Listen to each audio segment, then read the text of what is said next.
Nocturno, un espacio donde les ofrecemos importante información, entrevistas y opinión, bajo la conducción de Leonidas Castro. Bienvenidos.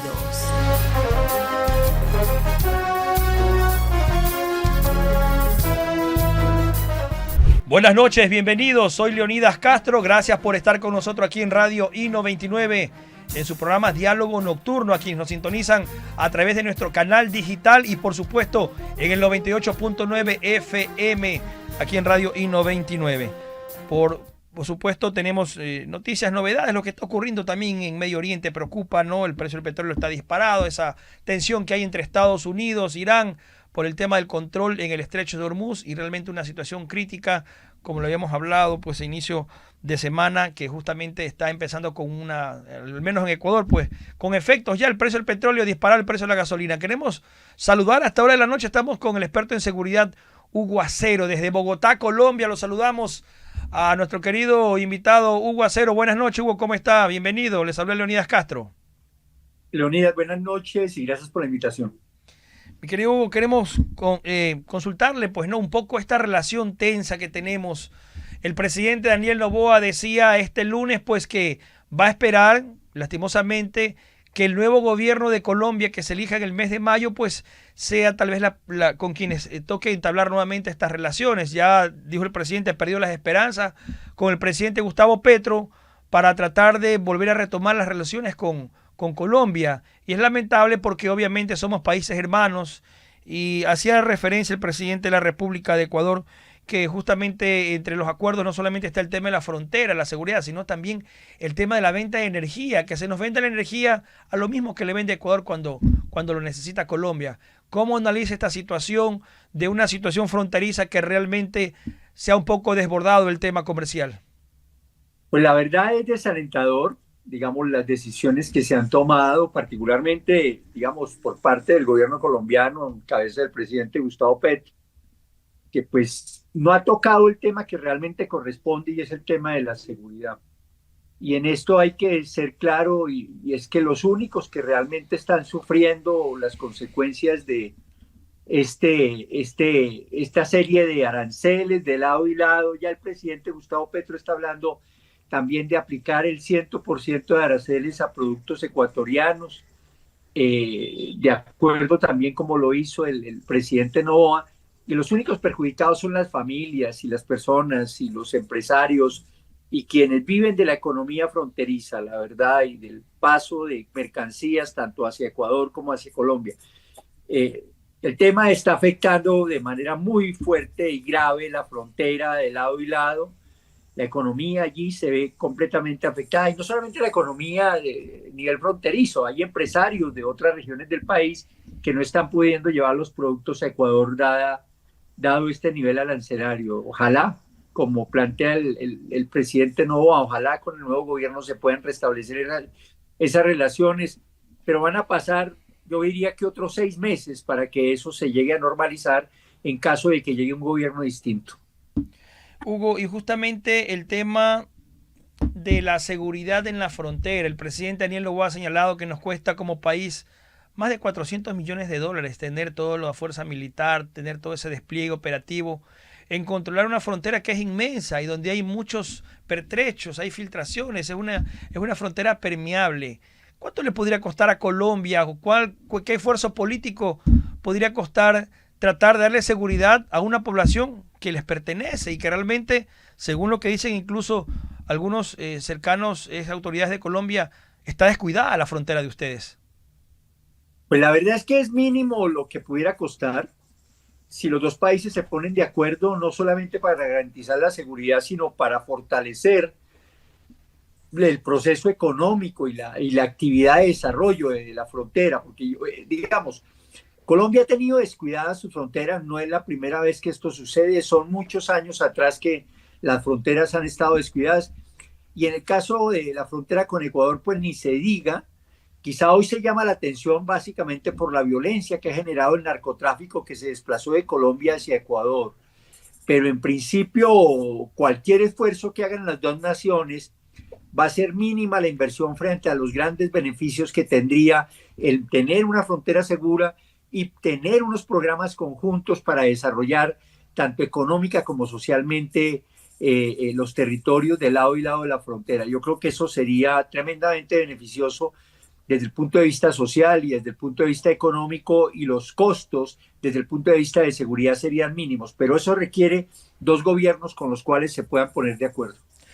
¿Cómo está la situación en Colombia?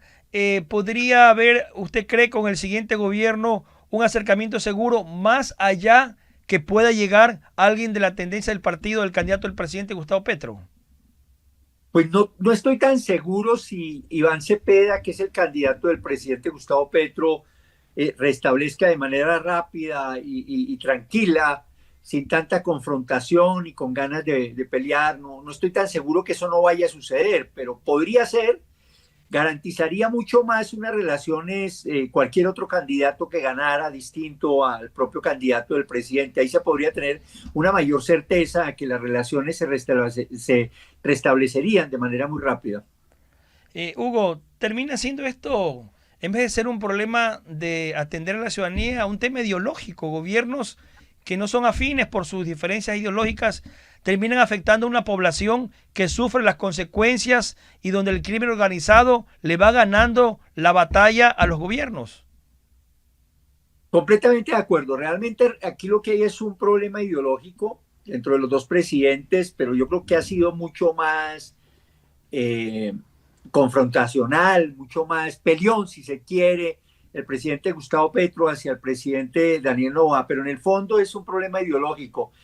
Y un problema ideológico en donde los únicos que están sufriendo absolutamente son todos los ciudadanos, las economías de los dos países, y los únicos beneficiados son los delincuentes, porque tanto nacionales como transnacionales que operan en la frontera, porque les conviene esa pelea, porque en medio de la pelea de papá y mamá, diría uno en familia, pues los hijos hacen lo que se les da la gana, y en este caso, digamos, los únicos beneficiados de esta confrontación entre los dos presidentes son los delincuentes, y desafortunadamente, sobre todo el presidente Gustavo Petro no ha querido entrar en razón para atender el tema que realmente corresponde, que es el tema de la seguridad.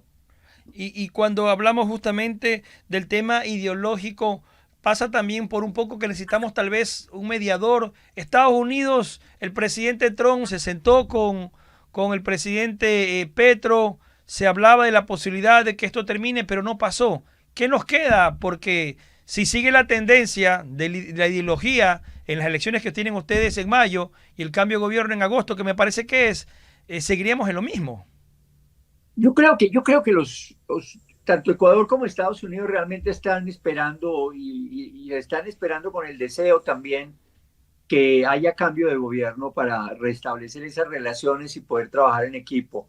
Desde luego, la política norteamericana está orientada a atacar el crimen organizado en la región, y para eso requiere alianzas estratégicas con cada uno de los países. Lo está haciendo con Ecuador y desde luego lo intenta con el presidente Gustavo Petro, y un poquito de presión no sobraría para que efectivamente se pudieran dar esas relaciones estratégicas y de cooperación, y necesarias desde luego para enfrentar el crimen nacional y transnacional en lado y lado de la frontera.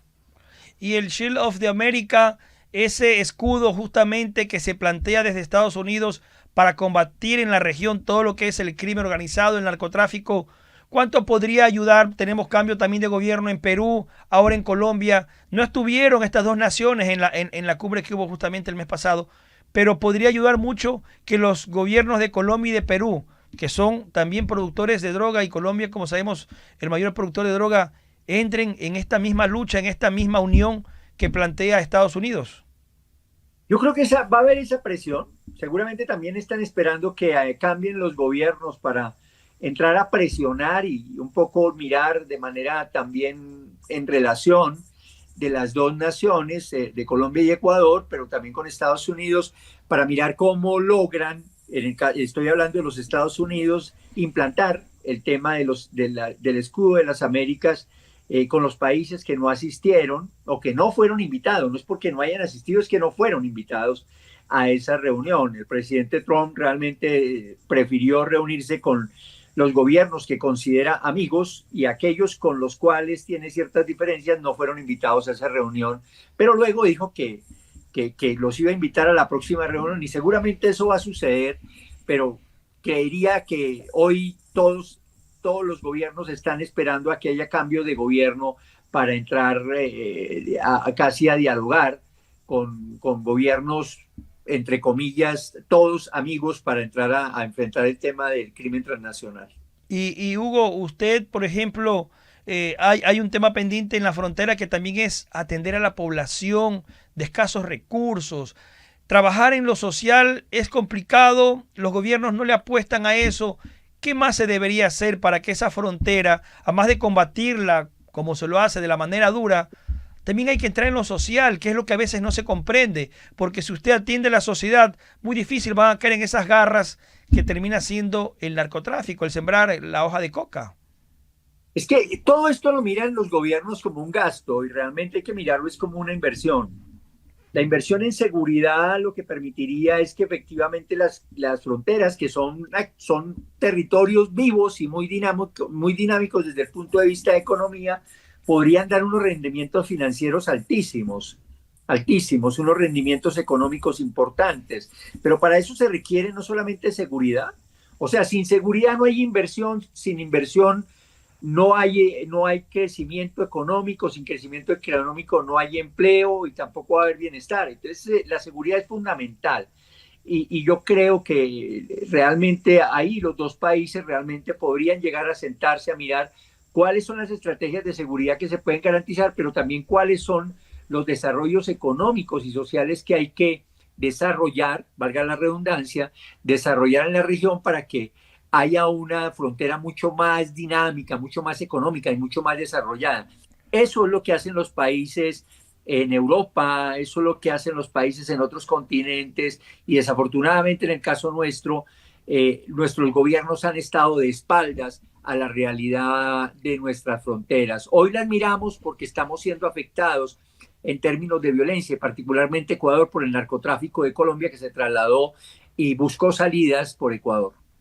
Hugo, lo que se plantea por parte del gobierno del presidente Daniel Noboa, los ecuatorianos lo vemos como algo lógico, sensato, ¿no? Compartimos una frontera común, yo estoy haciendo mi parte, espero que usted, gobierno de Colombia, sin distinguir ideología ni nada, haga lo que le corresponde. Tenemos negocios en común, aportemos para que esto justamente cuando yo necesite energía, me la venda al costo que yo se la vendo, que se la entrego justamente a bajos costos. Es algo lógico. Es muy difícil aplicarlo eso para un gobierno que ya va de salida. No, pues ahorita con el presidente Gustavo Petro yo realmente creo que no se va a solucionar el problema. Él prefiere mantener los conflictos ahí Dar réditos a votos. Hay un enemigo externo. Él cree entre comillas, que eso le da cierto reto político, cierto beneficio político en medio de unas elecciones en donde él se convirtió en el jefe político de la campaña de su candidato. Un presidente que no debería participar en política lo hace de manera abierta sin importar ni la Constitución ni la ley. Realmente él se está comportando, está haciendo cosas ilegales, pero parece que no le importan ni el país, ni la situación, ni mejorar la seguridad de la frontera. No veo en el presidente Gustavo Petro la salida en estos menos de 4 meses que restan de su gobierno para mejorar las relaciones con Ecuador y desde luego lograr unos niveles adecuados de cooperación. Habrá que esperar el próximo gobierno definitivamente. Correcto. Hugo, hemos visto cómo, por ejemplo, en Ecuador el gobierno está trabajando con el bloque de seguridad junto con Estados Unidos, incluso en esa acción armada que destruyó ese campamento en la frontera y que causó un impasse con aquello que tergiversó el presidente Petro y que finalmente pues se dijo que no pasó tal cosa. Pero ¿cómo aplicaría usted, por ejemplo, qué recomendación le daría al gobierno ecuatoriano? Usted ha trabajado también en Guayaquil, usted estuvo hace algunos años en Guayaquil con el tema de seguridad con el alcalde Nebot, entiendo, Hugo, y usted conoce algo de la realidad de nuestro país. ¿Por dónde deberíamos abordar? Porque el crimen organizado se cambia, muta, está hoy día con la droga, mañana va con el con el tema de la minería ilegal, es decir, con las vacunas. Hay una serie de delitos por los cuales ellos están diversificando sus operaciones. Pues, digamos, yo he tenido la oportunidad de trabajar no solamente con el alcalde Jaime Nebot, también trabajé con el alcalde Juan José Yunes en San Borondón, trabajé con el alcalde Paco Moncayo y Quito. también trabajé con el gobierno del presidente Noboa.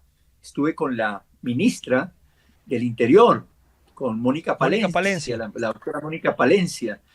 Eh, y pues, hombre, yo creo que hay que seguir insistiendo en que en algún momento haya buenas relaciones con Colombia para enfrentar de manera conjunta la criminalidad que está en la frontera de los dos países. Desde luego, fortalecer el tema fronterizo. Hay que mantener y fortalecer la cooperación con los Estados Unidos, y no solamente con Estados Unidos, sino con el Reino Unido, con Israel y los países europeos. Lograr hacia adelante una cooperación con los países de la región, no solamente con Colombia, sino también con Ecuador y si se puede con México y otros países en donde ese crimen transnacional tiene relaciones en nuestro territorio, y desde luego hay que trabajarlo de manera conjunta. Y a nivel interno hay que trabajar con todos los alcaldes y los prefectos. Yo creo que ese es un esfuerzo que hay que hacer.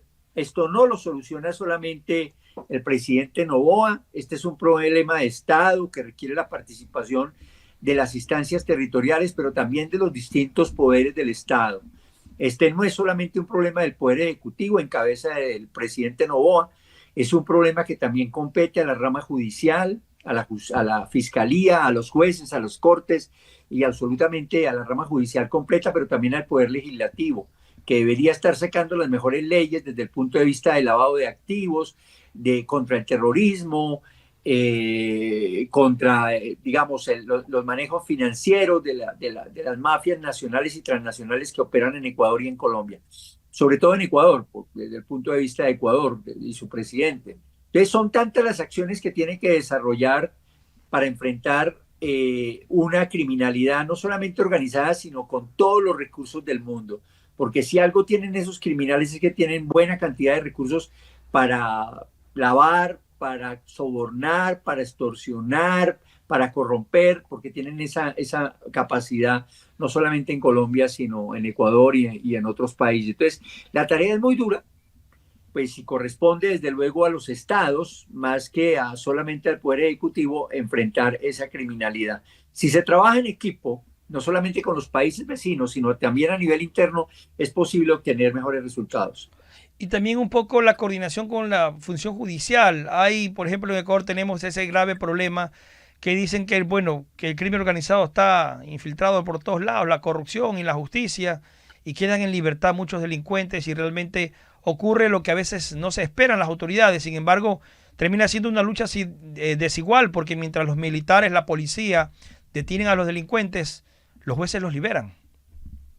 Bueno, yo, digamos, Colombia ha tenido esas situaciones a lo largo de casi 50 años, pero puedo decirle que la gran mayoría de jueces, de fiscales, de magistrados, de gente de la justicia, gente buena, gente trabajadora, gente que está dispuesta a jugársela, pero requiere realmente que el Estado en su conjunto asuma este problema. Hay que hacer modificaciones legales, hay que garantizarle la vida a los jueces, hay que garantizarle la vida también a los magistrados, y desde luego hay que hacer un bloque de Estado para enfrentar la criminalidad. No es fácil, pero tampoco uno puede decir que la rama judicial está completamente perdida, porque no es así. Yo no lo veo en Ecuador, ni lo he visto en Colombia, como tampoco, Mauricio, ni todos los políticos son buenos, ni todos los políticos son corruptos. Hay unos corruptos, y hay que desenmascararlos y atacarlos y meterlos a la cárcel. Eso hay que hacer, y eso requiere un esfuerzo no solamente del Poder Ejecutivo, sino también del Poder Legislativo. Así como hay policías y militares buenos, en su gran mayoría, también hay jueces y magistrados buenos, pero también dentro de esos estamentos también hay gente corrupta, y desde luego que se dejó comprar por las mafias y por la criminalidad, y estos deben ser perseguidos como delincuentes. Y yo creo que ese es un esfuerzo que debe tener el Estado. Colombia ha pasado por eso, y de veras aquí, como sucedió a comienzos de siglo, más de 60 congresistas terminaron en la cárcel porque tenían relación con la criminalidad. Y eso es lo que hay que hacer. Definitivamente, Hugo, es un trabajo integral que deben organizar las sociedades tanto de Ecuador como de Colombia, ¿no? Y también en la región, pues, el trabajo que puedan hacer el resto de naciones. Vemos a Chile que se ha puesto también a las órdenes para combatir algunos delitos, el tema de la migración ilegal, hacer estos corredores humanitarios para la gente que salió del tren de Aragua, de Venezuela, diferentes países de la región. Todo eso termina siendo un tema regional y también el tema de compartir y justamente la misma visión, el mismo objetivo de darle paz y tranquilidad a los sudamericanos, pues debe ser el reto de todos los gobiernos de América Latina. A lo largo y ancho desde Canadá hasta la Patagonia, todos los países tienen problemas con las drogas, tienen problemas con la trata de personas, con el comercio de armas, muchos países con la minería ilegal y con otras tantas formas ilegales de rentas en donde, pues desde luego tenemos que trabajar en equipo. El lavado de activos se da en Argentina, se da en Chile, se da en todos los países de la región. Y ahí están las riquezas mal habidas que desde luego los estados deben combatir. Esto no es solamente de detener a las cabecillas, retener a los capos, detener a los integrantes de estas estructuras criminales, sino que también hay que atacar la parte financiera. Y en el lavado de activos, que levante el país de América Latina en donde no se esté lavando recursos del narcotráfico. Es lamentable, ¿no? Y de hecho aquí en Ecuador el gobierno pues también ha centrado su estrategia en eso. El bloque de seguridad acá está golpeando, dice mucho el ministro John Reinberg, el ministro del Interior, decía que se está golpeando mucho las economías de las estructuras criminales, que es allí donde están atacando en esta nueva fase, justamente. Y esperemos justamente, Hugo, que haya esa posibilidad de retomar esa relación diplomática con Colombia, con el nuevo gobierno y por supuesto trabajar mancomunadamente, países hermanos como Ecuador y Colombia, que realmente no nos favorece aquello de las decisiones del mandatario Petro, pues cómo ha tomado este tema y la actitud. En cuanto a un requerimiento que es lógico el de Ecuador, ¿no? Y que no estamos pidiendo nada del otro mundo, Hugo, para finalizar. No, desde luego. Hay que reconocer que lo que está demandando el presidente Daniel Noboa es lo que hay que hacer en materia de seguridad y ojalá lo hicieran en equipo. Solamente casi que ya uno le resta decir, Dios quiera que se mejoren esas relaciones entre los dos países, pero esto requiere de veras de voluntad política y de decisión política de nuestros gobernantes. Esperemos que si se dan los cambios necesarios, volvamos a retener unas relaciones no solamente cordiales, respetuosas, sino muy productivas desde el punto de vista de cooperación policial, militar, judicial y de desarrollo social y económico de nuestras fronteras. Muy bien. Muchísimas gracias a Hugo Acero, pues nuestro querido experto en seguridad y defensa, también en justicia, que siempre nos atiende aquí. Gracias, mi querido Hugo, que tenga usted una buena noche allá en Bogotá, Colombia. No, con mucho gusto y de veras gracias por la invitación y como decía, Dios quiera que esto se mejore en pocos meses. Que Dios quiera, así sea, pues justamente llegamos a la parte final. Gracias a Hugo Acero, pues será con nosotros hasta una próxima entrega de Diálogo Nocturno. Buenas noches.